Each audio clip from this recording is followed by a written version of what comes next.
ដីពិតចេញពីបេងដងមនុស្សសាវាបងដឹងថាបងមិនស័ក្តិសមឲ្យអូនទទួលយកបងធ្វើជាសង្សារវិញទេតែពេលនេះបងចាប់ផ្ដើមចេញឈឺហើយបងក៏ចាប់ផ្ដើមចេញហូរទឹកនេត្រាក្រោយពេលដែលអូនជួបនឹងសង្សារថ្មីដែលគេជាមនុស្សក្បត់ដូចបង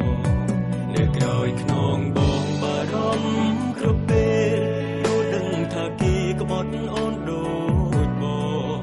ដូចស្រក់ទឹកភ្នែកអាណិតអូនជួបតែមនុស្សក្បត់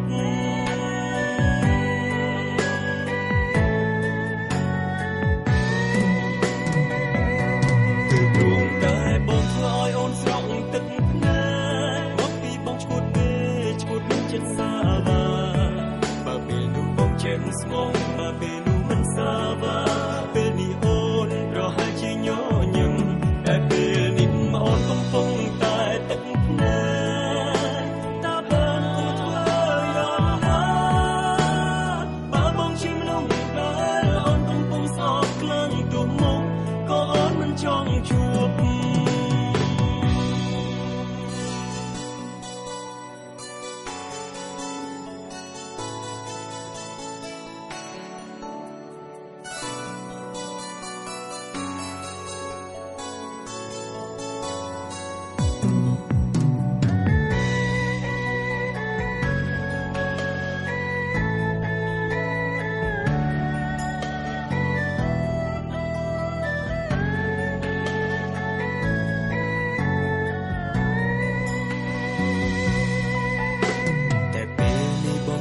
ដើមចេញឈឺ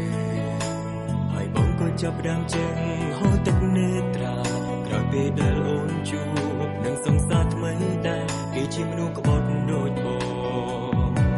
នៅក្រោយខ្នងបងបារម្ភគ្រប់ពេលรู้ដឹងថាគេក្បត់អូនដូចបងដូចស្រក់ទឹកភ្នែកអាណិតអូនជួបតែមនុស្សក្បត់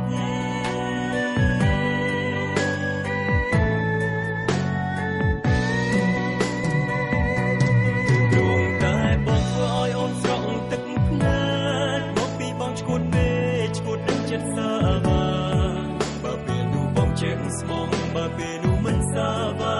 ពេលនេះអូនប្រហែលជាញញឹមតែពេលនេះអូនកំពុងតែទឹកភ្នែកតើបងគួរធ្វើយ៉ាងណា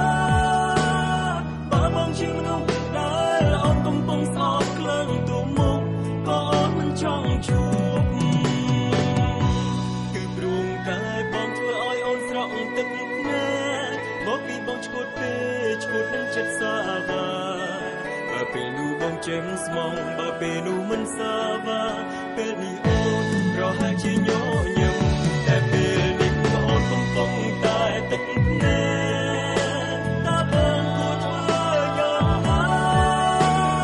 បើបងជាមនុស្សដែលអូនកំពុងស្អប់ខ្លាំងទៅមកក៏អូនមិនចង់ជួបបើបងជាមនុស្សដែលអូនកំពុងស្អប់ខ្លាំងទៅមកក៏អូនមិនចង់ជួប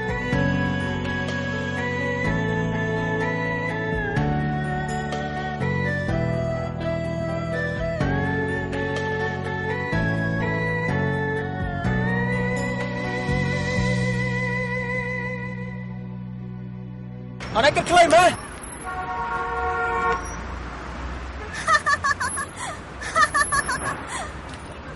លោកសម្រាប់ខ្លួនเนาะលើលោកនេះអ្វីក៏អាចរលាយបានដែរប៉ុន្តែសម្រាប់ជីវិតខ្ញុំមិនមែនកើតមកដើម្បីស្លាប់ដោយសារអំពើក្បត់របស់ពូប្រុសៗដូចជាបងនោះទេគឺព្រោះតែបងធ្វើឲ្យអូនស្រក់ទឹកភ្នែកមកពីបងឈួតពេកឈួតនឹងចិត្តសាវាបើពេលនោះបងចេញស្មងបើពេលនោះមិនសាវា